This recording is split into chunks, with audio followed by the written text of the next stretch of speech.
I'm Ben. And I'm Stefan. And I'm Ben. And welcome to Animating in Threes. Da-da-da-da, da-da-da-da, da-da-da-da.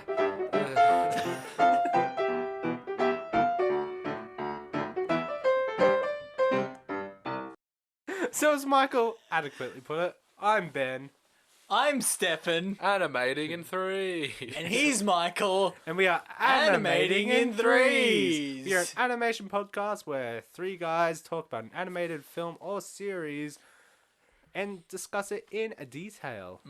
Don't know how much detail, but in detail. In some If sort of history is any indication, very little. But before we get into that, we are going to be talking about tunes we've tuned into from the last 2 weeks. So, do you mind if I go first? No. Okay. So, the first thing I watched... So, I watched three things. Well, I'm going to talk about three things. First thing is this Steven Universe film that came out. And I watched it. And it was pretty good. I showed Michael and Stefan one particular clip from it. It's circulating around YouTube. It's called Other Friends. And it's really good, the animation in it. Like, for the rest of the film, most of the characters actually, like, they're animated as in the show, which I was a bit disappointed in. But the new character they introduced is so animated, like, very old style, like, from the 20s and 30s. And it's really fun to watch. Her popularity is exploding online. Like, everyone loves her. And the second I saw her, I was like, yeah, she's going to be loved because she has that kinetic energy and her weapon is so grand and just brilliant. And that scene you showed is really great action choreography. I don't know. I've never seen Steven Universe action choreography before. This is actually the first time I've seen it. And this was really, like, outstanding in terms of how cartoony and just fun it was. While also being quite threatening as she's an antagonist. Well, this is, like, the only thing in this series that's like this. Oh, really? Yeah. So there's no others that because this had really cool foreshortening with how she would jump from really close to really far. She's easily the best animated thing in the whole entire canon. That's a shame because Steven Universe has probably the most gorgeous color palette of anything ever. Did you like the clip I showed you? Yeah, I did, actually. It was the pink. Yeah. the pink No sarcasm here. Yeah. I enjoyed it. I like musicals and things that aren't necessarily musicals. I always like that. So, yeah, I enjoyed that. It was kind of this jazzy... It reminded me a little bit of Cuphead. Yeah, with kind very of much. The strange kind of like rubber hose animation mixed with kind of a jazzy overture. I really liked it. I wasn't expecting that much rubber hose. Like, from the trailers, there was a little bit, but not that much. But yeah, it's... I've no idea anything. I don't know anything about Steven Universe, but I enjoyed that clip. The rest of the movie was really good too. Most important thing, how was his neck? Oh yeah, Steven has a neck in this because he's 16 years old That is all that is important about this film. Like, respect to all the creators involved, but this is the most important thing. All the designs for the characters are their best in this film, including Steven. Like, instead of being, like, just shoved into this tight t-shirt, he actually has a cool t-shirt and a cool He jacket. has a badass looking jacket. It's bright pink and it looks awesome.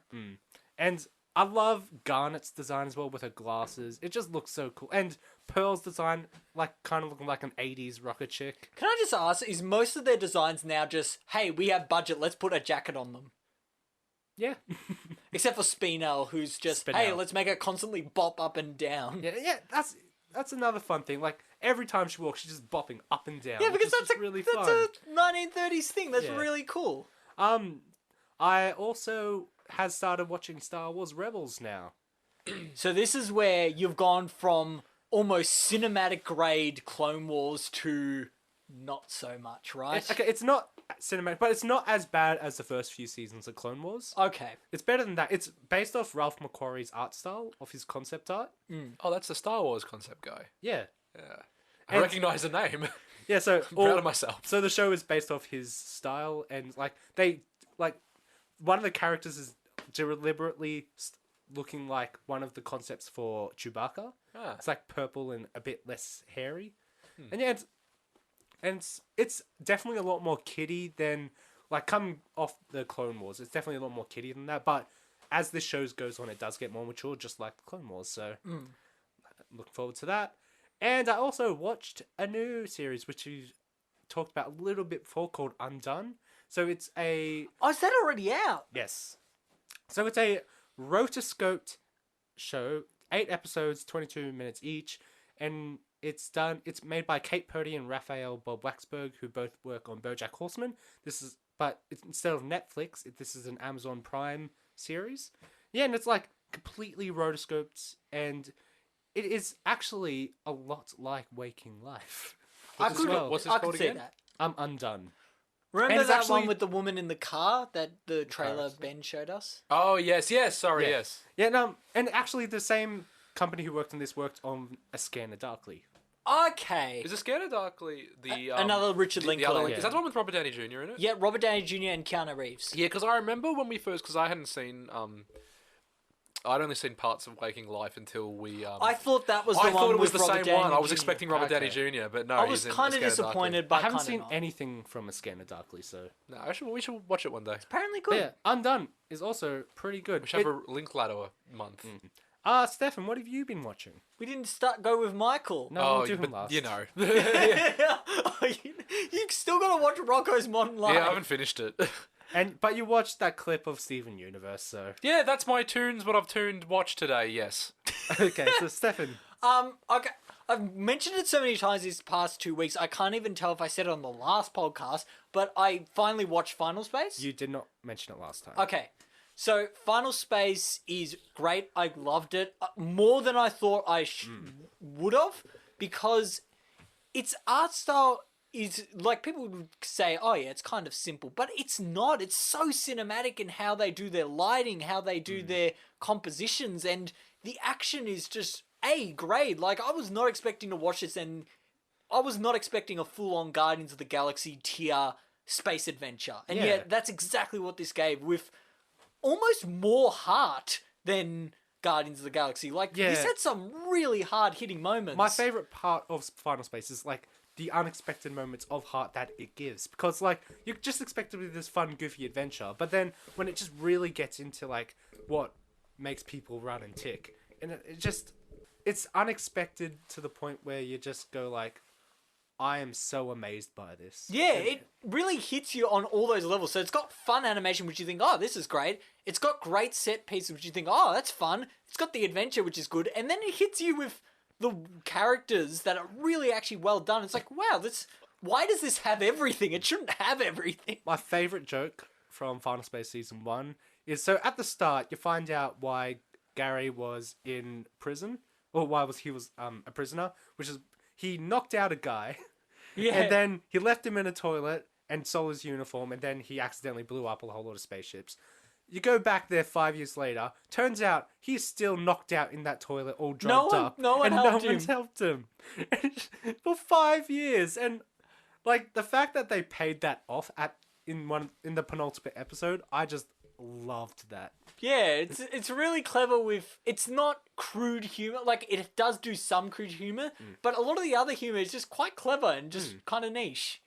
The other thing that I watch, which I adored to pieces, is the Netflix original Carol and Tuesday. So it's an anime, isn't it? It's an anime original done by Studio Bones. Studio Bones is known for doing really balls to the walls insane action sequences.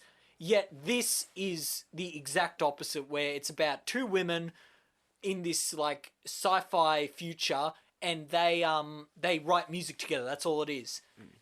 It is so good. Like it's got everything I love, and it just keeps hitting everything I love. It's like, no.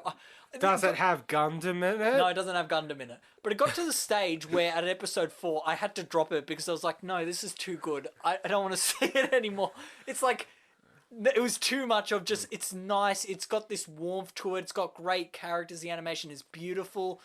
And it's just a lovely, lovely story from what I've seen so far. So if we didn't get suggested to do Mobile Suit Gundam Unicorn last week, would you have picked that? I would have picked this. It's also done by the same director who did Cowboy Bebop, which is one of my okay. favourite things ever. So it's really got a lot going for it, and I hope a lot of other people do watch it because it is really worth Yeah, it. watch this Netflix show. Yeah, Netflix is great. Great, Netflix. Anyway, The Dark Knight Returns is the 15th film in the DC Universe animated original movie series, which I feel like is a misleading title because a lot of those films are just canonically unrelated. Yeah, I thought a lot of them were just its own thing. Yeah, yeah. I feel like I think I'd get into it more if they were the same universe. I think that would be more interesting. Actually, I like standalones, like the Joker movie. I love standalones too, but I'm a continuity freak. Like Yeah, I agreed. eat and breathe. But that then stuff. again, the original comics. I'm sure you get into this, but the original comics were as part of its own thing that was disconnect. I know it's part of The the Dark Knight original... Returns is an else. Will start off Yeah. as an Elseworld story, and since Frank Miller has written several other books that take place within that universe, so now the Dark Knight Returns universe is in and of itself a little continuity. But I'm sure you'll get into that more. I'll get into that more. So it's an adaptation of the 1986 comic book, The Dark Knight Returns, written by the aforementioned Frank Miller.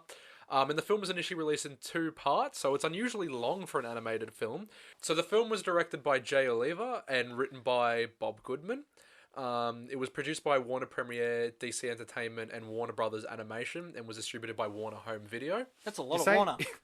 I can't actually find any information on the animation software that Warner Animation... A lot of usage of the word animation in there. I can't find any information about Toon that Boom. software. Is it all Toon Boom? It looks Toon Boom. It looks like Toon Boom? Okay, we'll get more into I'm Toon sure Boom if later. actually, I couldn't find anything. like, it looks streamlined enough to be a derivative of Toon Boom or that sort of thing. It's nothing experimental or that isn't TV grade. Like, it's not. It doesn't look cinematic grade. Yeah, yeah. I mean, levels some stuff is 2D. quite smooth and like quite Oh, nice definitely, and fluid. but- I never. This animation style never really resonated with me. to me, it just looks like stock standard superhero Yeah, animated it's animation. yeah. That's the problem. I think something like this with so much kind of gravitas and thematic heft, I think Can be a bit derivative. Yeah, I feel like they should have gone with something else. But for what we got, I think it's a genuinely Yeah, good they should have done adaptation. another Batman Ninja with this.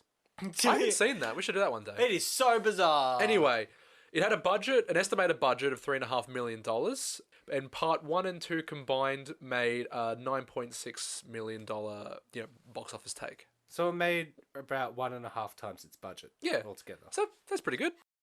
So part 1 runs for, each part runs for about 76 minutes, and there's a combined deluxe edition, which is available for purchase. And by available for purchase, I mean you can buy one at an incredibly inflated price on eBay, because they were limited steelbook releases or something. And that runs about 148 minutes. So it's a lot. It is basically an epic. It's a long film.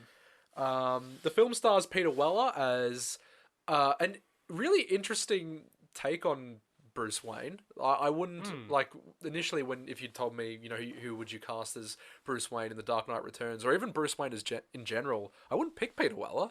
Yeah, so apart from Peter Weller, the film also stars Ariel Winter as Robin, but it also stars, and I really like this performance, David Selby as Commissioner Gordon, because he Yeah. sounded so frail. He was just so completely done with his position.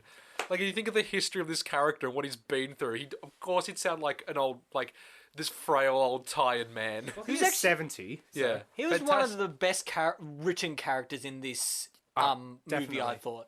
So yeah, the film was fairly well received. So part 1 has a Rotten Tomato score of 100%. Oh. What but then the again, world? based on only 5 critics' reviews. Okay. Okay. And part 2 has a 94% from 3 critics. Okay. But the general consensus is that the film is a strong adaptation, but at the same time probably not, Groundbreaking. Yeah, a groundbreaking, extravagant event pretty much the comic was. The comic revolutionized how the mainstream media saw Batman. It kind of changed his entire ethos. So here comes Frank Miller, and The Dark Knight Returns, comes from, Frank Miller was living in New York at the time. So really derelict 1980s, crime-ridden, dirty, garbage strike New York. Don't you mean Gotham? Yeah. No. And you can see that obviously this is a decade removed, but the Taxi Driver era in New York, when it's just absolutely filthy and crime ridden. This book is really kind of heavily inspired by obviously a man who's living in a neighborhood, who's living in an area that has completely been enveloped by criminality. So the book explores the themes of draconian vigilantism, almost fetishized fascism, nuclear paranoia, anti-authoritarianism, social unrest, and Reagan-era idealist conservatism. which we'll talk about a little bit because I remember, Stefan, we had a whole film class about that Yeah. that mid-century, no, sorry, the 1980s return to American social conservatism and and how a lot of media reflected that shift. I wrote an essay paper on that, comparing it to Fury Road. Yeah, fantastic. you also know said- exactly what we're talking about. You also said fetishized fascism. And Which- I can't and help to fascism- think about You know- Bruno. Yeah, which I love it because it's literally fetishized fascism. It's fantastic. It's so amazing. on the nose, but it's brilliant. Anyway, we'll get into that later. Yeah, and then there's also kind of themes of the Red Scare, reflection of New York in the 1980s, patriotism, and social revolution. Does one of the themes include Batman on a horse?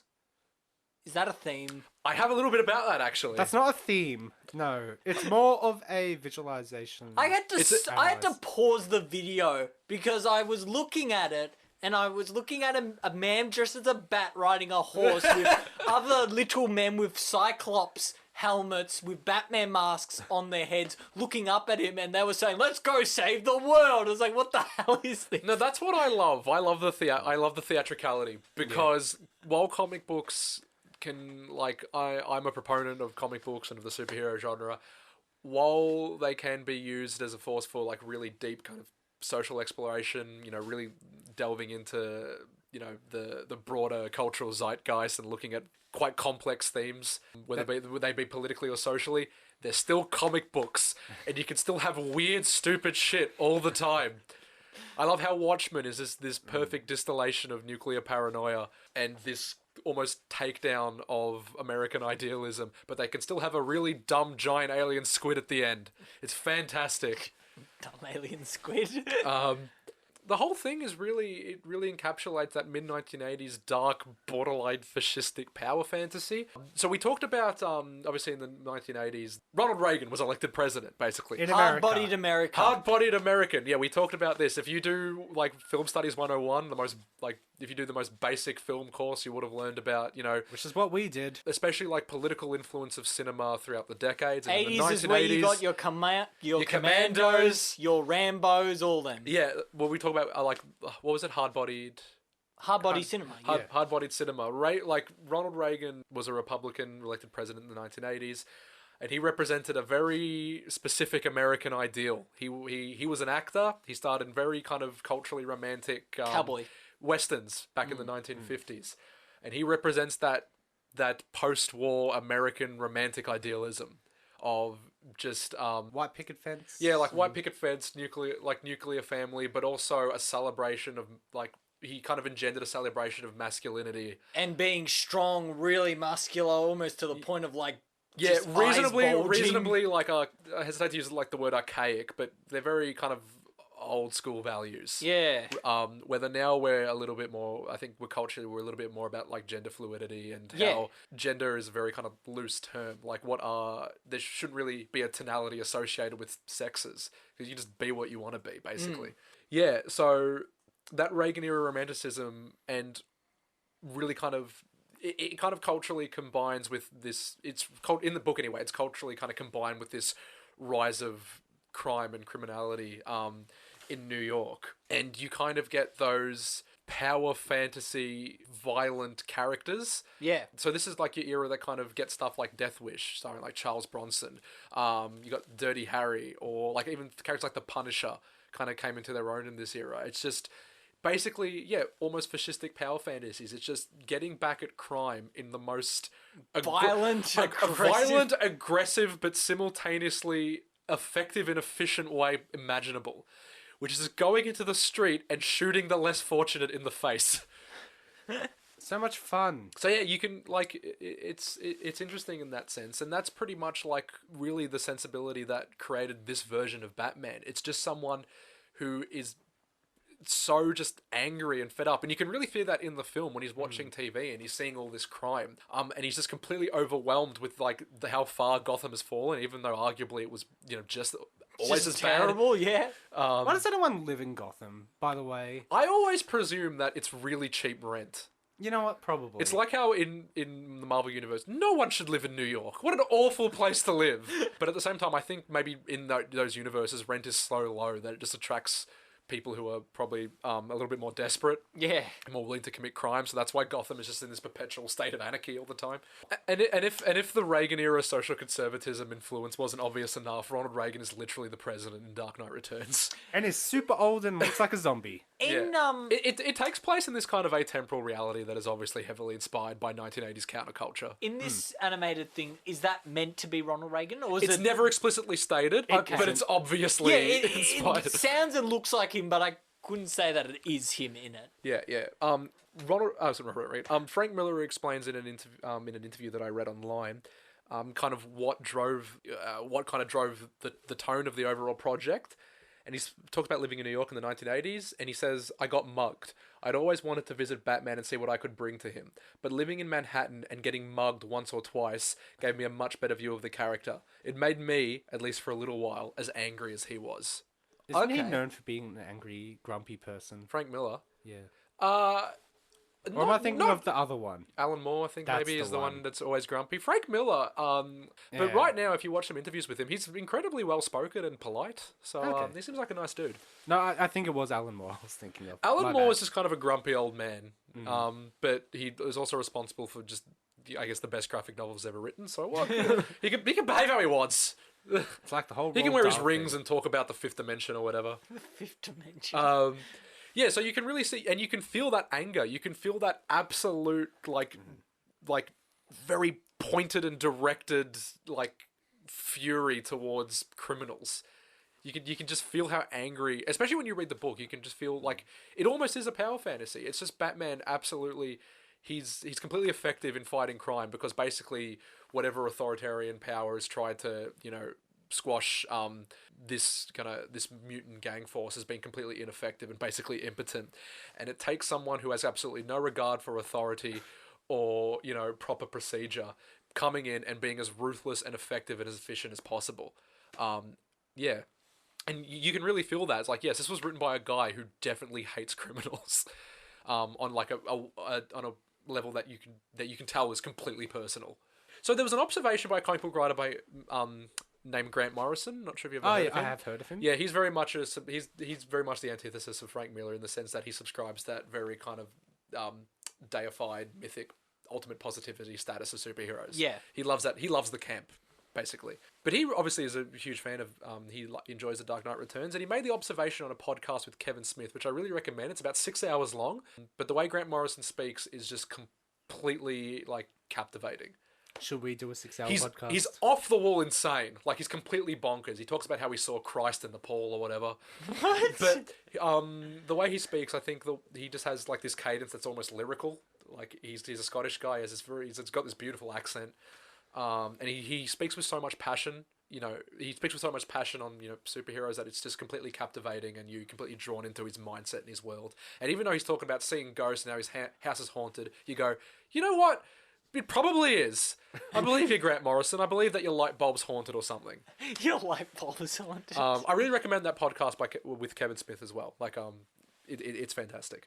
But he made called Batman on Batman. It's Batman on Batman. Yeah. And Grant Morrison was on the podcast 2 or 3 times, and there's a big supercut of every time he was on it on YouTube. Okay. I thought you meant it was a 6-hour podcast. No, it was 3 podcasts. No, mashed but into I've one. listened to the supercut in one go. It's really good. Anyway, Okay. I really enjoy it. But he made the observation that you can kind of see the breakdown of Batman's morality throughout the film because it's reflected by his costume changes. If anyone noticed that, because if you noticed, he starts in the Neil Adams outfit. He starts with the blue cowl and like the yellow insignia and the grey outfit. And as the film progresses and as his kind of tactics get a little bit more rough and a little bit more He draconian, gets into his emo phase. he starts to wear the black suit, and by the end of it, he's become death. He's become the night. He just comes in on a dark horse. So, I did not emo notice that. That's phase. cool. Yeah. So you see this complete it's not meant to be like a crux of his character arc or anything, but just a visual reflection of his changing tactics and how he really has to adapt to the times, and adapt to this new violent world. Because, again, Manhattan in the 1980s, it was such a far cry from, coming off that mid-century kind of American patriotism. And it's come to basically this kind of low point in America's kind of social trajectory. Where, I think in Frank Miller's mind, kind of ruminating on how kind of far culture has fallen. And again, yeah, Batman starts as this light figure, like a representative of kind of a more innocent period, and by the end of it, he's this He's punching basically death. Superman. Yeah, he's punching Superman. He's wearing an enormous Mechanical mech suit. like sterile mechanical armor, and he's riding a horse into battle. Like it's. There's another it's part I great. want to talk about later that reflects that idea. Yeah. So, what did you guys think of The Dark Knight Returns Part 1 and 2? I think Bruce Wayne is a dick. He's always been an asshole. I know, but It's his whole thing. Did you just notice? Just like, especially in this one, I feel just from the Batman stuff that I've consumed personally, not what you, because you've obviously read a lot of the comics and stuff. Yeah. All the Batman stuff I've consumed is the Nolan trilogy, the Burton and Schumacher quadrilogy, and the Arkham games. That's pretty much it for me. And the Lego Batman to games. be fair, I love Batman, and I read a lot of comic books, as you will both attest. My favourite interpretation of the Batman canon is the Arkham games. I think they're great. I like the tone of those the Yeah. most. I think that's the perfect... Anyway, like my preferential mix of darkness and goofiness. I think they get it quite nicely. But because those games don't really delve into Bruce Wayne himself. They do a little bit, but not a it's lot. all surface level stuff. Like he's Yeah. sad that his parents are dead, which is you would be. But like with this, he's like really grim, and like it's understandable because he's retired from being Batman for 10 years. Oh, we didn't say what the film's about. Okay, what is the film about? Just do it as one thing. Yeah, okay, just really quickly. So it's basically an Elseworlds kind of future story. It's basically been 10 years since Batman's last public appearance. So Bruce Wayne's been retired. He's for done a 10 lot of years. private parties, so it's fine. Yeah, he's done all the private. He's grown a mustache. He wrecked a car. He wrecked a car. He's driving race cars. He's having fun as an old grumpy old man. 55. He's not that old. He's not that old, even though he looks 70. Yeah, he looks the same age as Commissioner Gordon. Anyway, Yeah. Batman's retired. It's been 10 years. He's retired following the death of Jason Todd in this universe. So this is a universe where obviously those famous story arcs like Under the Red Hood and stuff like that never happened. So Jason Todd is killed in mysterious... We never really find out the details. He tripped over a fish. Tripped over a fish he tripped over a Gundam in the and park. was impaled on another fish. How do you impale yourself on a fish? Out of all the museums to trip in, why did it have to be the Museum of Swordfish? What a terrible place to verse the penguin. What's that Simpsons thing? Like, that museum's been nothing but trouble ever since it opened. Yeah, so he basically comes back out of retirement to face Gotham's new threat, the mutants, which is basically a stand-in for... You gotta make a joke about Cyclops, I'll get to it. I made it in the chat last night, or whenever I watched it. Why did they just get Cyclops from Marvel's X-Men and just make just a base clone of him for all of the army? I thought it was just a bite at Because I think Cyclops would have an ideological issue with murdering women a lot. And also, Like, that's all that gang... The gang doesn't do anything. The All gang they doesn't talk have a about- source of income. all they talk about is stabbing. All and they talk about slicing. is stabbing. They just love to stab. I hate their dialogue because all they say Slice is and stabbing. dice. Slice of dice. Oh, by so the way, stupid. it's bizarre because that dialogue is lifted again verbatim from the book. That dialogue might be really dated, but I'm not sure that in The Dark Knight 3, The Master Race, the way that gang members speak is more influenced by like text speak. Okay. So like texting, internet slang, that kind of thing, Okay. which you could argue will date just as poorly.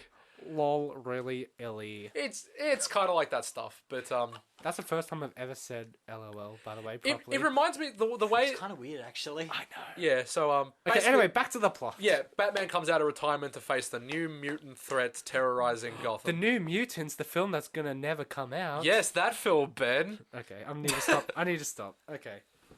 I hate this mutant thing.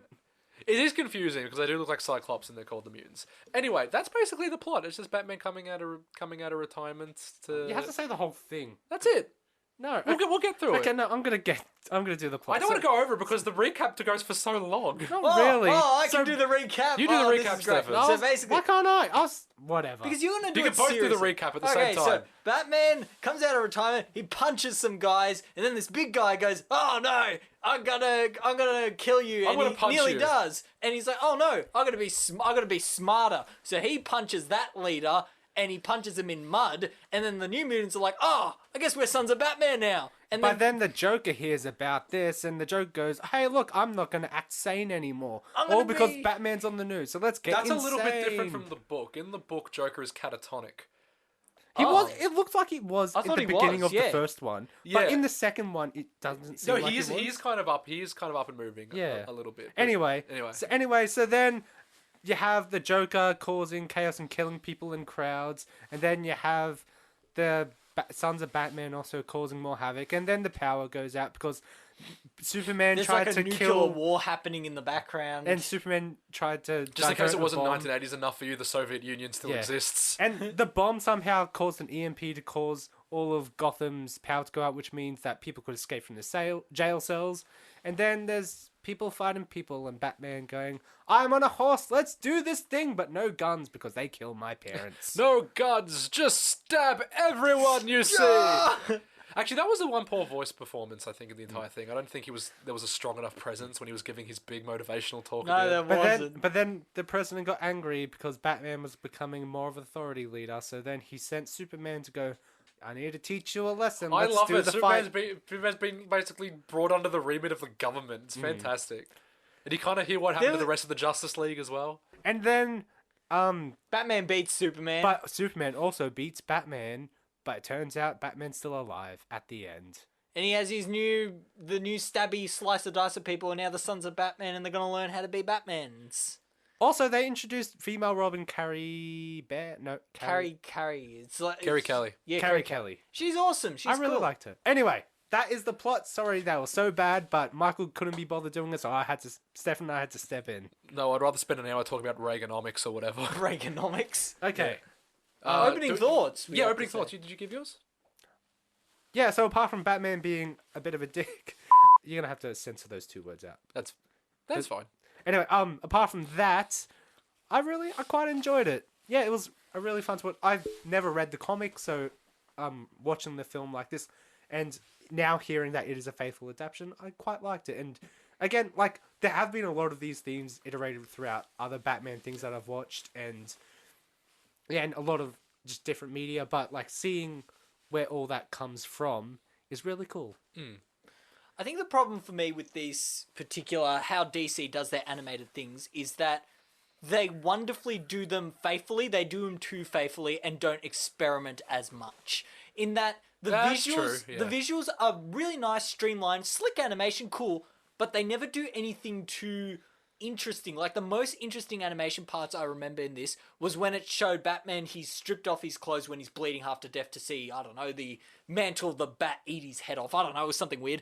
But sorry. that scene was all silhouette, and that was great. I was like, yeah, bring it back to that Art Deco noir. That looks really cool. But that was the only scene in the film that did that. Like, I feel like if they did this grand scene with Batman riding his horse, they could have made him look like a Reaper. They could have done things that really emphasize that he is this embodiment of death. So basically, you want more symbolism. Yeah, in I your- reckon, like, visual-wise, it could have experimented more, because it was a very great, faithful adaptation, but it kind of fell short in that it just wasn't visually interesting. It didn't visually tell this really complex and really intriguing story that goes from a lone man fighting fighting all these masses and all these criminals to like a all-in extravaganza where you got the Joker, you got Superman, you got all these big heroes, but they're older, and it's really interesting to see that. But I think it could have been told a bit better animation-wise. Again, Yeah, it's just the stock standard DC animation stuff. Which I don't mind. It does See, work. I usually hate it. I don't know. I think what they're like, the stories they're adapting have this quite grand mythic status to them, and I don't think this animation is particularly good at conveying that weight. Like a lot of the backgrounds are very sterile, especially in the Superman fight, which is like the big climactic finale. It's just in like a snowy street with no details. Actually, that fight did kind of remind me of The Dark Knight Rises. The Dark Knight Rises takes a lot of influence from The Dark Knight Returns as well. I guess I yeah. I saw that too. In the sense that Batman comes back to basically face against a complete civil breakdown of Gotham. But that being said, both parts did flow. Like, it was a really long film in both parts, but it flowed quite well. And the second part, I don't usually laugh at horrible things happening, but the Joker was so Joker in the second part. I laughed at how no one could stop him. He was just one person with no powers, and he was unstoppable somehow. I thought the Joker sounded a bit too American. I didn't like his voice. I have to have Mark Hamill as the Yeah, Joker. exactly. Like I played through the Arkham games for the first time last year. It was and the Mark Hamill in that. Yeah, He so dominates. phenomenal. Yeah, and just hearing a different take on the Joker, like it was still good, but I think the voice just wasn't.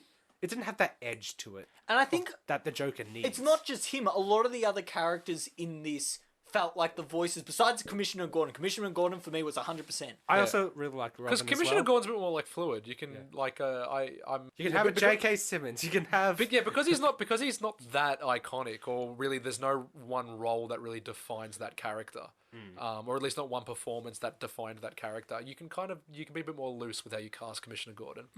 But no, you've got in the case with Mark Hamill, you've got a performance that pretty much everybody, or at least people who are kind of really into the comic book or side of things, Likened to with the Joker. Yeah. I'm not a huge fan of Kevin Conroy, which is like sacrilege. Who's Kevin Conroy? He's the guy that always voices Batman. In the animated okay. series and the Arkham games. Yeah. I do like his voice. No, he's a good voice, but I think that there's just no. He's just got kind of one tone throughout everything he says, and I think that's kind of a problem because I think especially at the end of Arkham Knight. This is spoilers for Arkham Knight, but that I've talked about this before. The big climactic point of Arkham Knight is Batman basically. He has this final fight with Joker inside his own mind, and he has to lock Joker away in his memory because he takes away that power because the Joker wants to be remembered. And he does his big kind of epic proclamation from the animated series when he says, "I am vengeance, I am the night, I am Batman," and he's meant to it's meant to be like the emotional. I am Batman. He's meant to yell it. Not like that. Maybe not that. No, so you sounded sick. Yeah. I was sick last week. Do you want a cough so... lozenge? Yeah, you want a lozenge? You want a strepsil? Stress filled.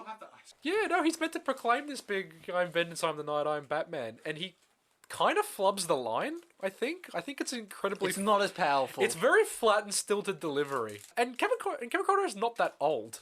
No. What did you So what were your opening thoughts on this? I enjoyed it. I like The Dark Knight Returns, the comic book, but I'm not the biggest fan of it. It's the same thing when I think I read it too late, and but the comic book anyway. I just think that we live in a pop culture era that's so heavily influenced by it that reading it now Seems redundant. when surrounded by this kind of thing kind of lessens its impact. If I had read this in 1986 when you mentioned Batman, people just think about Adam West. This would have been hard. This would have been amazing. But I read it in an era when the Christopher Nolan films happened. Yeah. So that's what I think of the book anyway. I think overall it's great and it's very kind of thematically complex, and I think it's got some excellent ruminations about particularly 1980s. We talked about social conservatism and how that influences media. The film, I suppose, it's as good as a basically one-to-one adaptation can be. Yeah.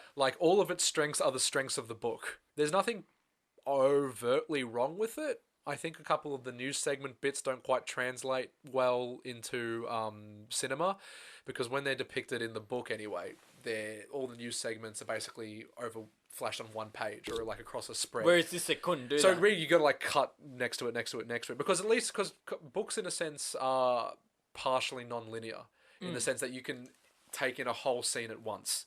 So you can look at this spread of TV screens and you can really be overwhelmed by information. You can give... But you can get little panels and you don't have to read all of them. You don't have to read all of them, you have to read them in order, and you can really allow yourself to be kind of positively overwhelmed by that amount of kind of media coverage about all these atrocities. But in this one, you just got to show it in a linear fashion. It's just one at a after the time. other. And it doesn't quite work as well. And then also in the sense that, again, we talked about before that because it's a straight adaptation, it exists in an era where everything was influenced by The Dark Knight Returns, so it can't possibly be that hard-hitting or that influential in and of itself. Do you think it was worth doing a film adaptation of it? It's just in the sense that it's like, why do you bother doing an adaptation of The Killing Joke as well? Because The Killing Joke is an issue long. It's just people want to see it in motion. People want to see it acted out, I suppose. And we get to talk about it on this podcast. And we get to talk about it on the podcast. But with both this and The Killing Joke, my main thing would be experiment more visually because the story is great. Yeah. For some reason, I know they don't make money, and that's a problem in terms of allocating a budget towards them. Well, it is that they don't make much money on not on the scale of obviously the big blockbuster films. So I guess that is a limitation in terms of how many animation resources they can pump into it. Yeah, but at the same time, I think the sort of source material like this that you want people to take seriously, I think it deserves better. If that makes sense, because they are really interesting stories that I think the broader public could really get behind.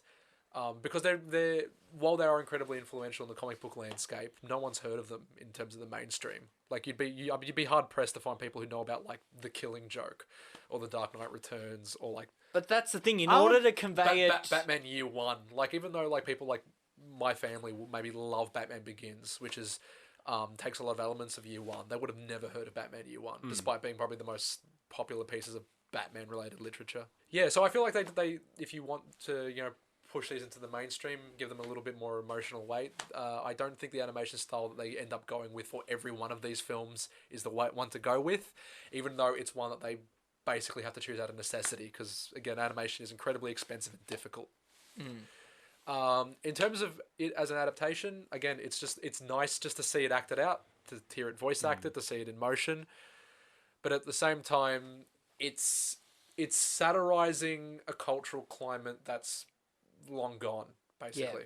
And if you're going to adapt it, I suppose in the modern day, I guess you'd adapt it in a way that either satirize, what would it have been there, the Obama administration at that point. So you'd satirize whatever was kind of plaguing the social climate then. So it'd be so easy to do it nowadays. Yeah. So you'd probably do something. You'd probably say something about kind of institutionalized racism or something like that. The 1980s like nuclear paranoia, like punk aesthetic, criminal-ridden like Metropolis is so core to the aesthetic and ethos and tone of The Dark Knight Returns that if you're going to adapt it now, but adapt it with kind of in a new social climate, you kind of take away what makes that book, what made that book and what made that book unique. Yeah, because that's the 1980s is so core to the overall story that adapting it for the modern day would basically be to remove the core ethos of the entire story.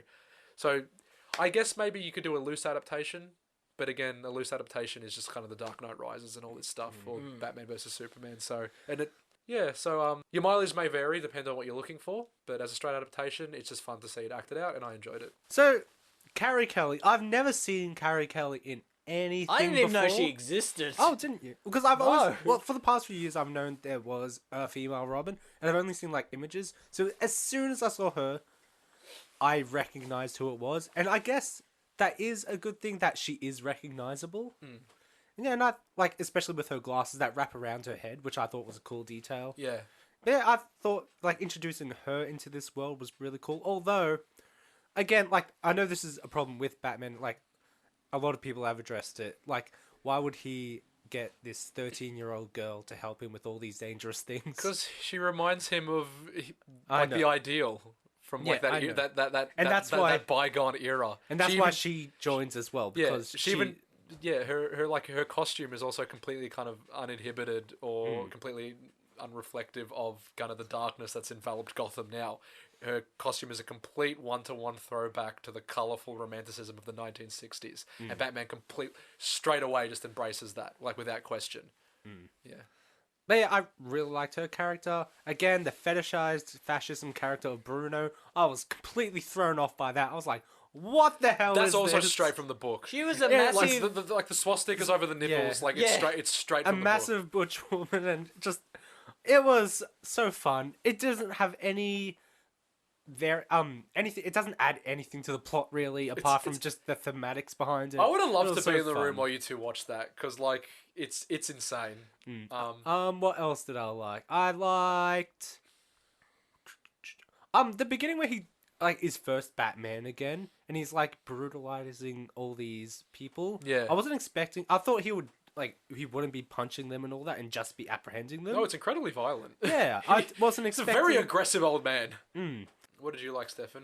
Okay, well, the first major thing I loved, how when he comes back as the Batman, it does that iconic Yeah. silhouette shot of The him on poster the front doesn't really cover. make sense. Like, what's he doing? Why is he pointing? It doesn't matter, but the second you see that, you know exactly what pose that's referring to, and the cop just goes, "Yep, stand back. This is his show For now." those who don't know, that's the cover of the. It's the cover of the graphic Yeah. novel, yeah. Well, at least one of the issues. And I think that, again, the parts where it changes its animation to do something different is enticing. Like, I remember that scene exactly Remember what it that looks shot, like, because 'cause it's interesting. Yeah. And I think if it did more of that, that would be great. I do love how that the older cop is completely accepts Batman's Yeah. presence and is willing to help him, and the younger guy is completely distrustful, like right off the bat. Which is Yeah. also reflective of the relationship between Commissioner Gordon and the new. What's her The name? new cop. Brilliant, yes. What's her Fantastic. I don't remember. I don't remember her name. I actually thought it was bloody Carrie's mum because Yeah, they it look kind of They similar. look similar. Yeah. She looks like the younger version of Commissioner Gordon from Batman Year One, which is kind okay. of references as well. Batman Year One was also written by Frank Miller, if people don't know, and it details the The first year of Batman. incredibly obviously iconic origin of Batman, which was written I think in the very early 90s. Can I ask, what happened to Oracle in this universe? Why is Oracle not... Oracle exists. Well, at Oracle least- being Commissioner Gordon's daughter. Which I is got it. Batgirl, but then she gets her legs if you broken or yeah something. yeah. So the whole Oracle Barbara Gordon as Oracle thing wasn't a thing back when Dark Knight Returns were in. But Barbara Gordon as a character, I'm fairly certain, does exist in this, at least in this animated universe, because you see a picture of her in Commissioner Gordon's home, along with Commissioner Gordon's son, who in the main comic book continuity becomes a serial killer. Oh. And there's a fantastic series of issues, or like a fantastic trade Called, oh no, my son's been evil. Ah, I think it's part Is of that done by the same people who did Honey, I Shrunk the Kids? yes. I think it's part of Okay. the Black Mirror story arc or something like that. I'm pretty sure Black Mirror is Also a TV TV show. series. But Imagine if those two crossed over. it's Commissioner Gordon dealing with the fact that his son is a psychopath. How does he do that? Does he go, "Oh no, my My son's a psychopath"? Ah. Ah. Well, this might be putting it lightly, but he's fairly unhappy about it. Oh, I can imagine. Just like most parents would be. Yeah. So it's just your running-the-mill comic then. Something. It's incredibly violent. Like, it's yeah. insane. Sorry, I wasn't just making light of the fact of that. Yeah.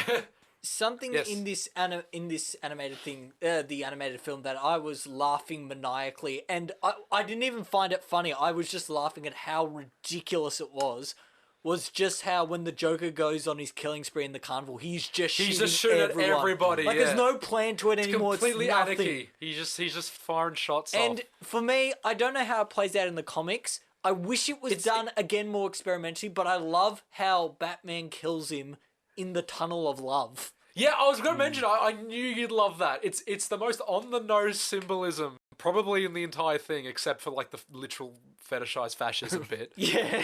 It's the most on-the-nose symbolism, but I love it. Batman kills Joker in the Tunnel of Love. It's fantastic. That's the That final is showdown. Great. Like, if I didn't even know he killed Joker in this universe. Like, that, if there was any end to the Joker, I wish it was animated in a more experimental way, but that is I an will end say, to a Joker. when I the would Joker see. is on fire and like you can see his skull yeah, he's laughing, still smiling. He's still smiling. that It's was great. a really great visual. And Batman was like, "Stop laughing at me" when he's trying to hit the smoke alarm. He's like, "Stop it."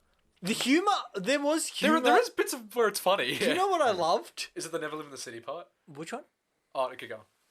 No, there's some really dark things with the presidents that I really love, where what the president says, "Oh, Batman is out of my hands, I don't deal with him. That's a matter for the state," goes to the state. "Oh, Batman isn't part of me, that's a matter for the mayor. The mayor, I don't want to deal with this, it's a matter for someone else." It's like, perfect. Didn't Give it need to the new any commissioner. explanation. I also like the bit when, like, Ronald Reagan's, like... he goes on nationally broadcast television, but he's just wearing a head-to-toe radiation suit. He's trying to keep everyone calm while wearing this, Oh, it's very funny. And the part where there's this part where the mayor goes to address the mutant leader, and he's like, "I will be better than Batman. I'm gonna go with peaceful negotiations." Exactly what you think would happen. And it's insane. They lock the door. Like, he doesn't get any supervision. That's the Yeah. one bit where I was like, that wouldn't happen. was such a weird decision to me that it almost felt just like suicide. Yeah. Like, what did you think was going to happen? Not even just to leave But the door that's why I open. loved it, because the very next scene it hard cuts to just the report saying, "Oh, looks like our mayor's dead now."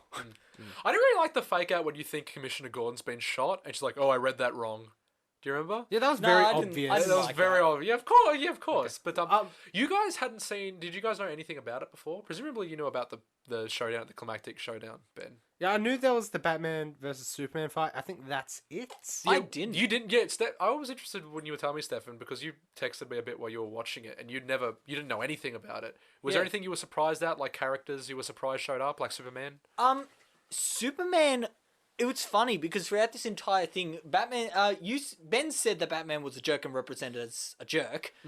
I was completely on board with everything he was saying. Like But even Superman- when it was Superman versus Batman, I was like, Superman, you're basically on Ronald Reagan's leash. Yeah, like yeah, you're exactly. not the good person here. You're actually quite submissive, whereas Batman is fighting for freedom. And I love how Instead of solving the crux of this social problem, they'd rather go after the person who's embarrassing them because he's more effective. Yeah, like now Gotham, because it's under Batman's reign, is the only city in the world in America that isn't corrupt with violence and whatnot. And Ronald Reagan's character's first thing is, we need to take him down. It's like, you're the problem. Then I'm, again- I'm not saying that then again- Superman no- is right in what he's doing. It's just there's a lot of like grey morals happening yeah. within all the characters. Which And the whole super thing is kind of a interesting. grey moral because, like, Yeah.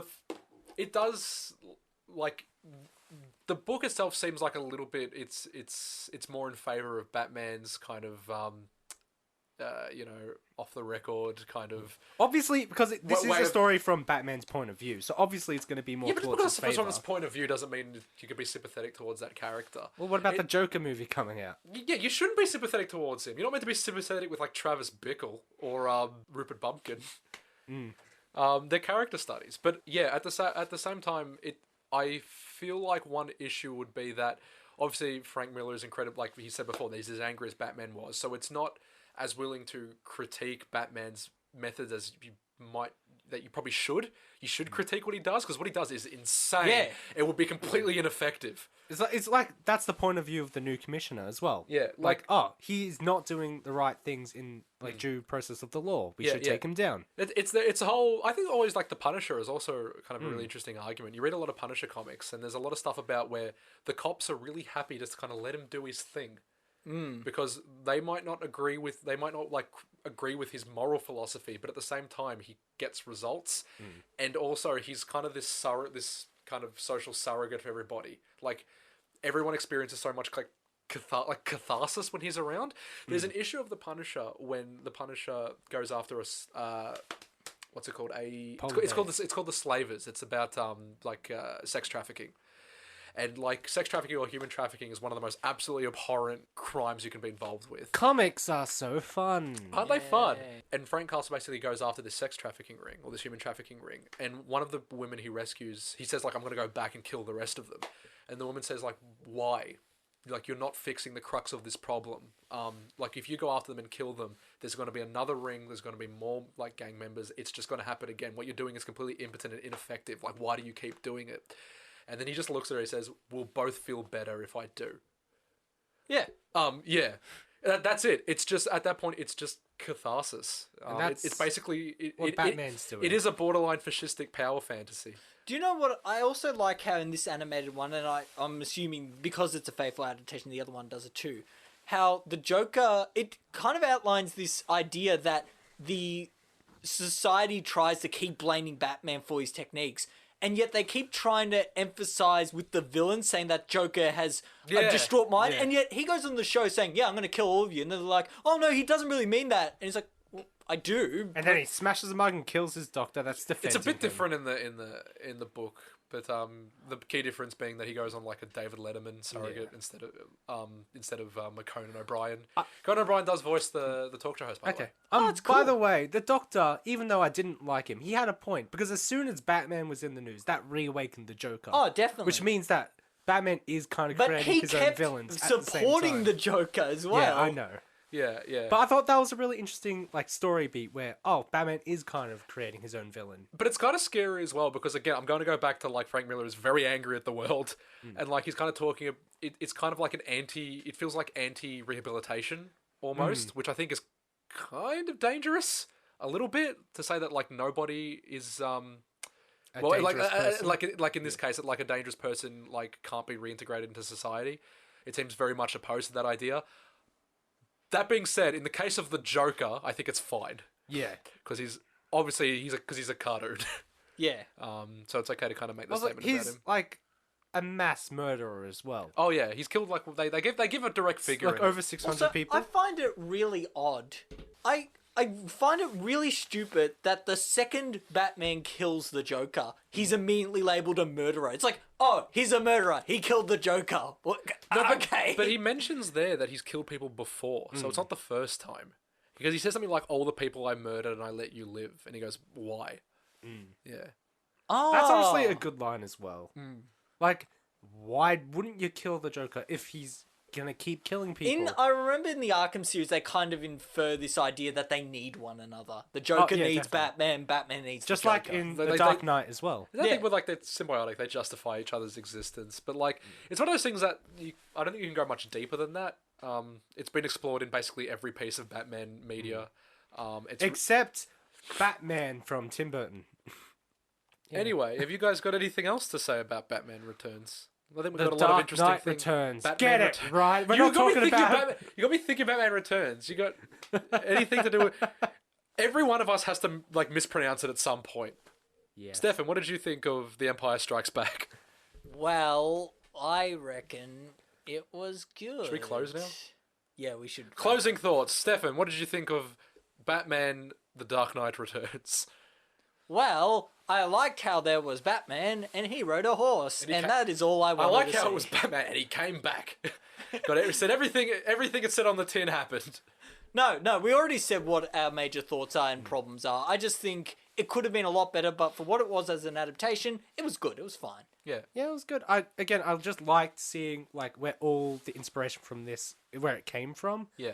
And it was like, it's just a really interesting insight to the Batman character and the stories that he inspires. Yeah. Again, like we mentioned before, in a landscape that filled with pop culture that's so heavily inspired by this adaptation couldn't possibly have the same cultural impact. But it is nice seeing something that's so iconic rendered in a completely different medium, even though it doesn't really make use of the benefits of that medium. But I enjoy it and I recommend it if you enjoy Batman and you enjoy, the mythology and just kind of seeing him do his thing. Yeah, give it a watch. I think it's one of the better or more well-received DC animated films. I thought We'll do another one of those sometime. I think thought these DC are fun animated films were meant to be like really good. It's one of the better ones, I'm saying. I didn't say they're all bad. There's I other know- ones like Justice League Dark or Teen Titans versus the Justice League. That one's fun. Teen Titans Go the movie. No, Teen no. Titans let's Go to the movies. movies.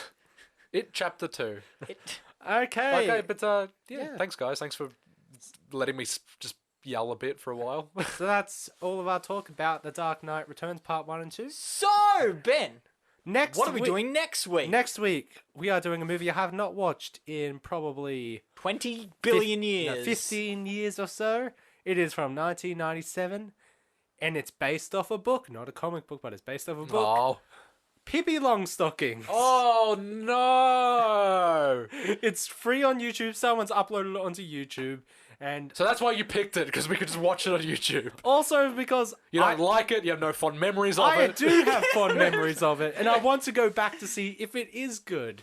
I remember specifically one scene where she's flipping pancakes, and it stacks really tall. Flippin' pancakes is pretty good. Stefan, So that's what we're going to be doing next what are we week. watching the week after that? You don't have to do You don't have to do that. Okay, I can't bye. wait for flippin' pancakes. Wait, where can we find us, Ben? So if you want to find us, you can find us at every second Friday. Cut that! have to cut that real bad.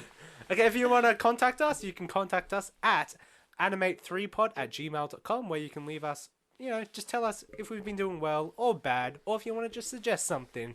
And we are also on Facebook, Twitter, Instagram, YouTube, and wherever podcasts are available, except for Google Podcasts. And that is all. This is going to be a long one, sorry, and goodbye. Well, by the time I'm done, I'm going to cut it down to what it normally is, so that's the same. 2 right? minutes. The end. You right there, Ben? Yeah. You're doing the snake the entire time for like 2 minutes now. You were just doing the snake with your head. It was 10 seconds. Are you also on 2 drugs like minutes. Grant Morrison?